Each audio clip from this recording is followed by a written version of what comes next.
കണ്ടാണ് മറാഠ മന്ദിർ. ഈ റോഡ് പണി നടക്കുന്നതുകൊണ്ട് നമുക്ക് പെട്ടെന്ന് കൂടി കയറി ചെല്ലാൻ പറ്റില്ല, വളഞ്ഞ് ആ വഴിക്ക് ഇറങ്ങി വേണം പോകാനായിട്ട്. അതൊരു വല്ലാത്ത ബുദ്ധിമുട്ടാണ്. ഓക്കെ, ഇതാണ് നമ്മുടെ famous iconic Maratha Mandir.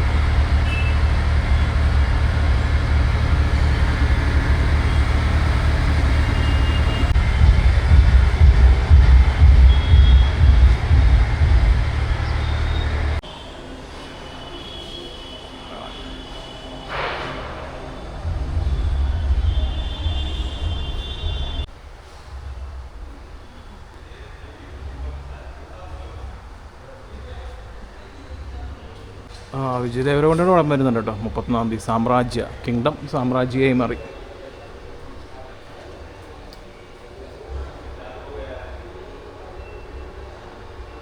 Memento appreciation present to Maratha Mandir cinema to the completion of 100 weeks of DDLJ. വേറെ ഏത് തിയേറ്ററിലുണ്ടാവില്ല ഇതുപോലെ. 500 weeksൻ്റെയാണ് ഈ കാണുന്നത്.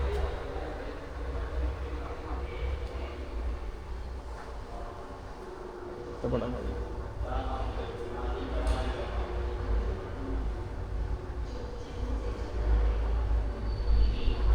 ഒരു പടം ഒരു സെൻസേഷണൽ ആയിട്ട് ഹിറ്റ് ആകുമ്പോൾ അത് ഏത് റീജിയനിലുള്ള ഓഡിയൻസ് ആണ് ആ പടത്തെ ഏറ്റവും കൂടുതൽ ഏറ്റവും നന്നായി സ്വീകരിച്ചത്, ആ ഓഡിയൻസിൻ്റെ ഇടയിലിരുന്ന് ആ പടം കാണുമ്പോൾ ഒരു പ്രത്യേക ഫീൽ ആയിരിക്കും. നമ്മൾ പറയുമല്ലോ ഇടയ്ക്ക് തമിഴ് പടം തമിഴന്മാരുടെ ഇടയിലിരുന്ന് കാണണം എന്നൊക്കെ പറയൂലേ, ആ ഒരു കൈൻഡ് ഓഫ് ഫീലിംഗ് ആണ് എനിക്ക് സയ്യാര ഹിന്ദിക്കാരുടെ ഇടയിൽ. ആക്ച്വലി ഹിന്ദിക്കാരെന്ന് പറയാൻ പറ്റില്ല, കൂടുതലും മറാഠികളാണ്. കാര്യം ഞാൻ ബോംബെ മറാഠ മന്ദിറിലാണ് ഞാൻ ആ സിനിമ കണ്ടത്.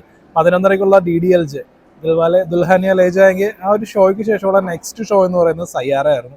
അപ്പോൾ ഒരു കോയിൻസിഡൻസ് എന്ന് പറയുന്നത് ആക്ച്വലി ഈ DDLJ എന്ന് പറയുന്നത് അത് ആ കാലത്തെ ജനറേഷൻസ് ഏറ്റെടുത്ത ഒരു എവർഗ്രീൻ എന്ന് പറയുന്ന ഒരു റൊമാൻറ്റിക് ഫിലിമാണ്. ഈ സയ്യാര എന്ന് പറയുന്നത് ഈ ജനറേഷൻ്റെ ആളുകളുടെ ഒരു റൊമാൻറ്റിക് ഫിലിം. അപ്പോൾ ഇത് രണ്ടുമായിരുന്നു ആ തിയേറ്ററിൽ പ്ലേ ചെയ്തുകൊണ്ടിരുന്നത്. അപ്പോൾ ഞാൻ മൂന്നരയ്ക്കുള്ള സയ്യാര എന്നുള്ള സിനിമയുടെ ഷോ ഞാൻ മറാഠ മന്ദിറിൽ ഞാൻ ഇരുന്ന് കണ്ടു. അപ്പോൾ അവിടെ നിന്ന് ആ വലിയൊരു ക്രൗഡിൻ്റെ കൂടെ, ഒരു വലിയ തിയേറ്ററാണ് മറാഠ മന്ദിർ എന്ന് പറയുന്നത്, അതിൻ്റെ ഒരു ഓൾമോസ്റ്റ് ഒരു 70% ആളുണ്ടായിരുന്നു. ബുക്കിങ്ങും കാര്യങ്ങളൊന്നും അവിടെ പ്രോപ്പറായിട്ട് ഉണ്ടാവില്ല, പക്ഷെ അവിടെ വരുന്ന കൗണ്ടറിൽ നിന്ന് ടിക്കറ്റ് എടുക്കുന്ന കൂടുതൽ അങ്ങനെയുള്ള ഓഡിയൻസ് ആണ് അവിടെ വരുന്നത്. അങ്ങനെയുള്ളൊരു തിയേറ്ററും കൂടിയാണ്. അപ്പോൾ ഞാൻ കണ്ടപ്പോൾ സിനിമ ഓൾറെഡി പോപ്പുലറാണ്, അതിൻ്റെ പാട്ടുകൾ പോപ്പുലറാണ്. അപ്പോൾ അതുകൊണ്ട് ആ ഒരു ആംബിയൻസിലാണ് എനിക്ക് സിനിമ കാണാൻ പറ്റിയത്. അതൊരു ഭാഗ്യമായിട്ട് ഞാൻ കരുതുന്നു. കാരണം ഈ സിനിമ തുടങ്ങുമ്പോൾ തന്നെ അതിൽ ധുൻ എന്ന് പറയുന്ന പാട്ടുണ്ടല്ലോ, ആ ഒരു പാട്ടിൽ നിന്നാണ് സിനിമ തുടങ്ങുന്നത്. കാരണം ഈ ധുൻ എന്ന് പറയുന്ന പാട്ട് എൻ്റെ ലിറിക്സ് ശ്രദ്ധിച്ചിട്ടുണ്ടെന്നുണ്ടെങ്കിൽ ആ ഒരു സിംഗറിൻ്റെ ആ ഒരു സ്ട്രഗിളാണ്. ഞാൻ വലിയ പേരില്ല, കാശില്ല, എന്നാൽ നിനക്ക് വേണ്ടി ഒരു പാട്ട് എന്നുള്ള കൈൻഡ് ഓഫ് ലിറിക്സിലാണ് ഈ പടം തുടങ്ങുന്നത് തന്നെ.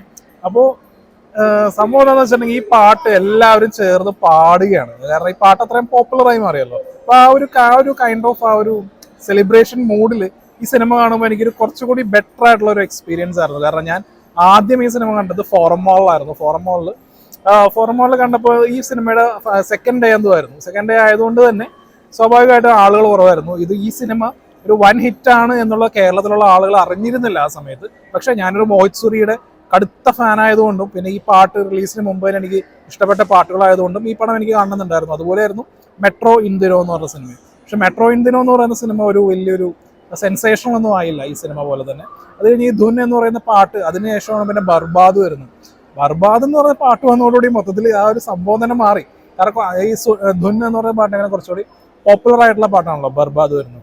ബർബാദിനിടയിൽ ഹംസഫർ ഉണ്ടെന്ന് തോന്നുന്നു. പക്ഷേ ഈ ബർബാദ് എന്ന് പറയുന്ന പാട്ട് വന്നപ്പോഴേക്കും ക്രൗഡാകെ അങ്ങ് മൊത്തത്തിലങ്ങ് ചേഞ്ചായി. പിന്നെ ആ ഒരു പാട്ട് പാടൽ ഈ ഏജ് ഗ്രൂപ്പ് എന്ന് പറയുന്നത് ഞാൻ വിചാരിച്ചു കൂടുതൽ യൂത്ത് ഓഡിയൻസ് ആയിരിക്കും എന്നുള്ളതാണ്. പക്ഷെ അങ്ങനെയൊന്നും അല്ല. അവിടെ കണ്ടിരുന്ന ഏജ് ഗ്രൂപ്പ് എന്ന് പറയുന്നത് ഫാമിലീസ് ഉണ്ട്, അല്ലാതെയുള്ള ആളുകളുണ്ട്. കുട്ടികളൊക്കെ ആണെങ്കിൽ ഈ പാട്ട് എൻജോയ് ചെയ്യുന്നുണ്ട്. ഈ സിനിമ എന്ന് പറയുന്നത് പക്ക പൈങ്കിളി മെലോഡ്രാമ ആ ഒരു സംഭവം തന്നെയാണ്. ആ ഒരു വലിയ പക്ഷെ ഈ പാട്ടുകൾ കൊണ്ടും പിന്നെ ഇവരുടെ പെർഫോമൻസ് കൊണ്ടും ഈ മ്യൂസിക്കിന്റെ മാജിക് എന്നൊക്കെ പറയൂലേ, അത് വർക്കാവുന്നത് നല്ല രീതിയിൽ ബർബാദ് എന്നുള്ള ആ ഒരു പാട്ടിൽ കണ്ടു. പിന്നെ ഇതിന്റെ ഫസ്റ്റ് ഹാഫാണ് നല്ല രീതിയിൽ പോകുന്നത്. ഫസ്റ്റ് ഹാഫ് ഗംഭീരമാണ്. എനിക്ക് ഇതിന്റെ ഫസ്റ്റ് ഹാഫാണ് കൂടുതൽ ഇഷ്ടം. സെക്കൻഡ് ഹാഫിലേക്ക് വരാൻ നേരത്താണ് പിന്നെ കൂടുതലും ഇതൊരു മെലോഡ്രാമ ട്രാക്കിലേക്ക് ഈ പടം പോകുന്നത്.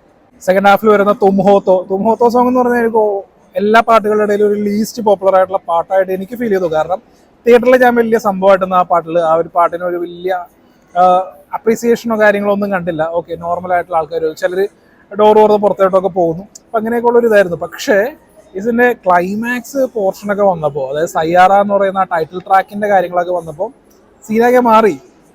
ഈ പാട്ടാണ് ഏറ്റവും പോപ്പുലർ ആയിട്ടുള്ള പാട്ട് സയ്യാറ എന്ന് പറഞ്ഞ ടൈറ്റിൽ ട്രാക്കാണ്. അപ്പോൾ അതിൻ്റെ കൂടെ പാടുക, ആ ഒരു ഇതിൽ നിൽക്കുക. അപ്പം ഞാൻ വിചാരിച്ചെന്ന് വെച്ചിട്ടുണ്ടെങ്കിൽ ഇതൊരു യൂത്ത് ഓറിയൻറ്റഡ് ആയിട്ടുള്ള പടമായതുകൊണ്ട് ഇതിൻ്റെ ഇമോഷൻ കൂടുതലും വർക്കാവുന്നത് കൂടുതലും യൂത്തിനായിരിക്കും. അപ്പോൾ ഞാനൊരു ട്രോളൊക്കെ കണ്ടതെന്ന് വെച്ചാൽ സയ്യാറ കണ്ടിട്ട് എല്ലാവരും ഇമോഷണൽ ആവുന്നത് അവരുടെ എക്സിനെ കുറിച്ച് ഓർത്തിട്ടാണ്, നഷ്ടപ്പെട്ട പ്രണയത്തെ കുറിച്ച് ഓർക്കുന്ന അതുപോലത്തെ പാട്ടുകളൊക്കെ അതുള്ള ട്രോളും കാര്യങ്ങളൊക്കെ ഉണ്ട്. പക്ഷേ ഈ സിനിമ ഈ മറാഠ ഓഡിയൻസ് എന്ന് പറയുന്നതിൽ ഒരുപാടും ഫാമിലീസാണ്. എൻ്റെ അടുത്തിരുന്നവരൊക്കെ ഒരു വലിയ ഫാമിലി ആയിട്ടുള്ള വന്ന ആളുകളൊക്കെ ആയിരുന്നു. പക്ഷെ ഇതിൽ ഇമോഷന് ഒരു ഏജ് ഗ്രൂപ്പ് ഒന്നും ഞാൻ കണ്ടില്ല. ഞാൻ നോക്കുമ്പോൾ അടുത്തിരിക്കുന്നവർ ആ ഇമോഷണലി അവരത് ഫീൽ ആവുന്നുണ്ട്, തുടങ്ങിയ കാര്യങ്ങളെല്ലാം ഉണ്ട്. പിന്നെ ഈ സ്വാഭാവികമായിട്ട് ഈ പടത്തിനൊരു ഹാപ്പി എൻഡിങ് ആയതുകൊണ്ട് തന്നെ എല്ലാവരും കഴിഞ്ഞു മറിച്ച് അങ്ങനെയുള്ളൊരു സംഭവമല്ല, ഓക്കെ ഫൈൻ എന്നുള്ള രീതിയിൽ തന്നെ.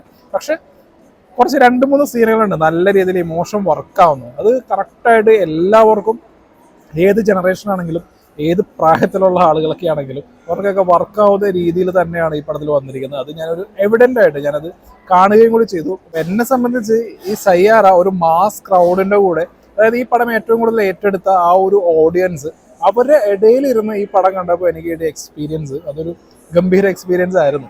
ആക്ച്വലി അതിൻ്റെ തിരക്കിൻ്റെ ഇടയിൽ ഞാൻ ആ തിയേറ്ററിൽ നിന്ന് തന്നെ ലൈവ് ഫ്രം സിനിമാസ് എന്നുള്ള രീതിയിൽ ഞാൻ പോസ്റ്റ് ഇടാമെന്ന് വിചാരിച്ചുകൊണ്ട്, പക്ഷേ പിന്നീടുള്ളത് ഫസ്റ്റ് ഷോ ആയിരുന്നു 6:30 ഷോ. 6:30 ഷോയ്ക്ക് ഒരു കിഡിലൻ ക്രൗഡാണ് അവിടെ ഉണ്ടായിരുന്നത്. ആ ക്രൗഡിൻ്റെ ഇടയിൽ നിന്നൊരു വീഡിയോ എടുക്കുക എന്നുള്ളത് പ്രാക്ടിക്കലായിട്ടുള്ളൊരു കാര്യമായിരുന്നില്ല. ഞാൻ പിന്നെ തിരിച്ച് നാട്ടിലെത്തി ഒരു വലിയ മൂവി മാരത്തൺ കഴിഞ്ഞ് ഇപ്പോൾ അതിൻ്റെ ഇടയിൽ സമയം കിട്ടിയപ്പോൾ ഈ വീഡിയോ ഷൂട്ട് ചെയ്യുകയാണ്. ആക്ച്വലി നമ്മൾ ഇതുപോലുള്ള പടങ്ങളൊക്കെ അത് നല്ല രീതിയിൽ സ്വീകരിച്ച ആ ഓഡിയൻസിൻ്റെ ഇടയിൽ ഇരുന്ന് കാണണം, അതൊരു വേറെ വൈബാണ്.